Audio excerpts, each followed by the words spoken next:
between ourselves. We have heard what the panelists have to say, and I think in summary, what the panelists have had to say is that number one, Africa is now a place of opportunity. However, if I took notes correctly, Edgar says we still need the type of leadership that understands the nature of the challenge that we have as a continent. He also then goes on to say, in order for us to grasp the opportunity, we also need what he calls differentiated urbanization or urbanism, if I heard him well. And that thirdly, we also need to localize our innovation, am I correct? Localize our production. Then Gustav says, whilst what Edgar is suggesting is correct, we must understand that there are quite a number of contradictions in society that are taking place globally, which will also affect the African continent. They include, amongst others, the growing gap between rich and poor people, and that it's a phenomena that we will also have to grasp with. There is also the phenomena of environmental contradictions, the phenomena of geopolitical contradictions, and fifthly, the phenomena of political contradictions. That having been said, our other three panelists started to also then say there are certain things that we need to take into account. Chief amongst them is that cities on their own cannot solve urbanization. We need interaction between national, regional, provincial, and local governments, whether they are cities or municipalities. But also, if we are doing that, it's important for us to take into account that young people are very alienated by what is happening. We have to provide employment to them. Perhaps we also need to increase our mobility. So not just transport, but the entire mobility of human beings. And that governments such as the government of Liberia are in constant effort attempting to do a combination of all of these things. That being said, I'm sure you've taken better notes than I have. The floor is now open for us to make contributions. The time is exactly 4 o'clock. If you ask me to stop, I will stop so that we can go to tea. But if you say that I must open the discussions to the floor, I've just done that. Going one, I'm following Jean-Pierre's lead here.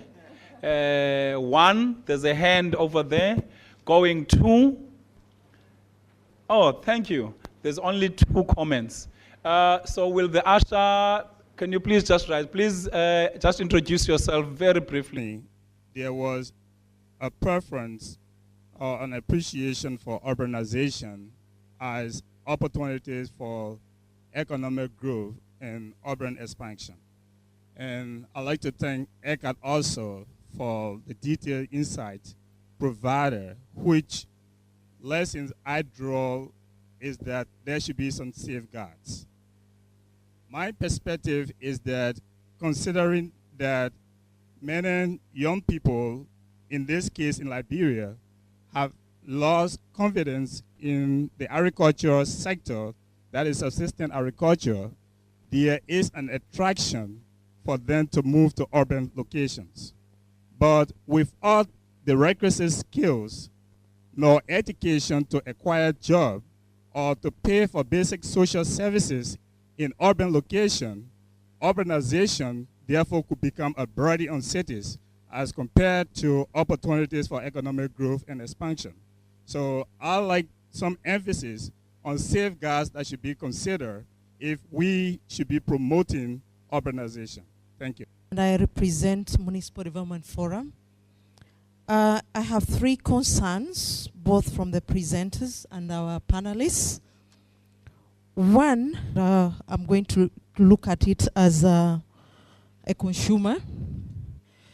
As Africa, I know that we already have gaps between the rich and poor, and I don't want to go into the blame game that we have the globalization.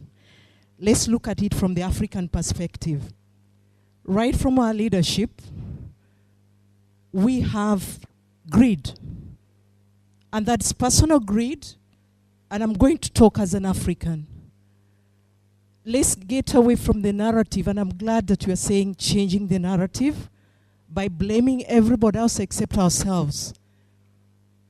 I'll talk about my country, Uganda, where we don't even have a minimum wage, but you have leaders, the area MPs, who want to have 100 or 1,000% of the increase. So how will I, an average person who is selling my tomatoes, bridge the gap where somebody is getting $1 million and I'm getting $1? The think tank, I think, look at that. It cuts across. The second point is that ICT, and I'm glad Edgar showed something from East Africa, M-Pesa. I know that we leapfrogged as Africa with ICT. We have coverage of telephones, the SMS, I think the highest number in Africa. If we manage to do that, why can't we get that transforming, use that same way, the way we leapfrogged with ICT on mobile phones and technology, and utilize it with also urban development? It goes back to our think tank. Then the last one is about data. My own minister gave a figure about 40 million Ugandans, but that figure changes, and I'll talk about Uganda because I know it best. It changes in Uganda if there is an election year. You don't know whether you're 36 million or 40 or 25. If we can't even get our own data right, how will we say, sorry about that, she wants me to go slow. If we can't get the data right, how are we going to plan for our urban poor? How are we going to plan for our cities? For those who are representing the national planning authorities here from Africa, we need to begin looking at our data collection. If I want to increase my own tax base in Entebbe, I need to know how many people are living in Entebbe, how many people are doing business. If we don't have it right, I'm sorry, we shall sit in different forums and come back with the same message. Thank you. 1 minute each. Comrade Gustav.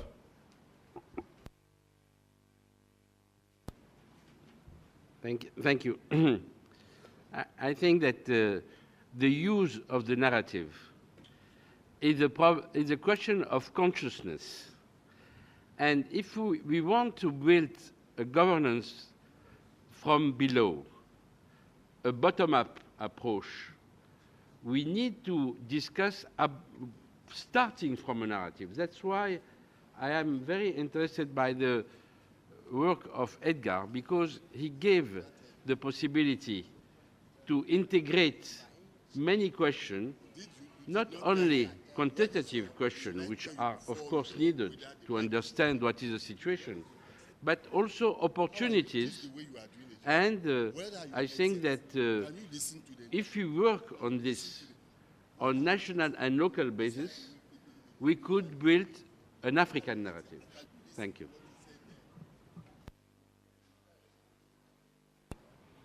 Madam Omara? Thank you very much. I think I want to start by asking that we acknowledge that the narrative is also already changing, and we do see a lot of difference in the way that urbanization is looked at, especially in recent times in the context of Africa, whereby urbanization is no longer seen as a liability, but rather as an asset. And that has been resonating throughout our discussions here. So I would like to acknowledge that and also appreciate that. And also, one final point I'd like to make is that cities are not inert physical entities. They are transformative forces of their own, and they are absolutely critical for not just local level development, but also national, regional, and increasingly also global. And I think it's important to keep thinking of cities, whether it's at the local government level, whether it's addressing the different dimensions of urbanization, as not just contained within cities, but as dynamics that are very clearly linked to national and regional questions. And this is when urbanization will be considered as a strategic driver of growth and transformation. Thank you. Madam Jeanette? Thank you. Also, what I have to say is that I think we say we the slum dwellers, we are the problem and we are the solution. So everything that they will do, we have to be added. Thank you. Inclusivity. Inclusivity. Madam Deputy Minister Prague? Thank you. I think in closing, I just want to capture what has already been shared, which is that our urban story is a story of our people. And in this room, we have so many different levels of economies. We have so many different countries that are diversifying in different ways. And I think it's important that we continue to look at the challenges that some of this change will bring. So whether it is two economic commodities that drive your economy, and now you have to focus on diversifying to look at value addition, diversifying to recapture the importance of something like agriculture, which for Liberia, we still think is the key to our poverty alleviation. We have to start to rethink and reshape what we know to be the urban story for all of us. Thank you. Thank you very much. Professor Peterson?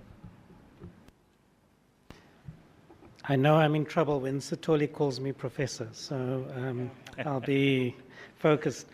So just to thank the panel members in the first instance for incredibly useful and pointed remarks, which will certainly be fed into the ongoing revision of the working narrative. And then, if I may, I just want to respond to the two questions from the floor. So to the gentleman on the left from Liberia. And this is just a point very well taken, but I think that something that is maybe underlying in your remark and reflection is that we put urbanization against rural development. And I think that we really are at a point where, taking Edlam's earlier point, that we need to think of the economy in relation to different kinds of territories. They might be more urban, they might be more rural, or they might be a mixture of the two things. But the critical question is that different kinds of territories have different assets and different potentialities. And the key is to take seriously what those are and to ensure that we connect these different kinds of territories who fulfill different functions, and not just within the national context. But if you look at West Africa, for example, it is one large conurbation all the way across to Dakar. And so we've got to, in fact, think in a transnational way as well. So I think that that is the best way to safeguard against the risks of promoting urbanization that one cannot cope with. And then the second speaker made fantastic comments, and I can only reinforce that we need to speak truth to power, and we need to, in fact, call out greed and corruption and a lack of democratic accountability where we see and find it. But to build on your point and the success story in East Africa around the ICT revolution, and to say for me, the key in all of this is to really appreciate the power of the data revolution that we are seeing unfolding. This is important for anti-corruption work. It's important for open data movements so that we can improve the productivity of all stakeholders in the system. And it is really important to begin to take seriously the idea of evidence-based policymaking. And the final point I want to make on this is that, in fact, I think which is why it's interesting that the last World Bank report is so under-recognized. They underscore that we have to see internet access as a human right, as a fundamental human right. And I think as Africans, having witnessed already the dramatic shifts that it's effected, as you said, and the potentiality of that, I think this is something that we can galvanize a wide range of stakeholders around. Thank you. Thank you very much, Edgar. Thank you very much to the panel and to my co-coordinator. I would like to close off with the following, which I would like all of you to start writing down. And I'm stealing these from someone. So they are not mine. It's something that I want to relay about how it is that as activists, we will make sure that urbanization sees the day of light in a very productive, in a very inclusive, in a very sustainable way. The first, I was told, is that we need to have passion for urbanization. I was told that urbanization is like falling in love. So we need to have passion and feel very strongly about the prospects of urbanization. That secondly, we need to be patient. Am I right, Edgar? Take a very long-term view. It's a marriage. It's not something you get in and out of. The third, that we must have the desire for urbanization. As long as we do not desire urbanization, our efforts are unlikely to yield the fruits. And that fourthly, we must have presence, which means we mustn't expect others to lead on our behalf. We must actually lead the fight for urbanization in a manner that leads us to being successful about urbanization. And the last point is that we must learn to forgive and understand that on the way, we will make mistakes. We will try to convince others that it's the correct thing, but we would have made mistakes. But mistakes is part and parcel of growth. So that's my parting shot. Thank you very much.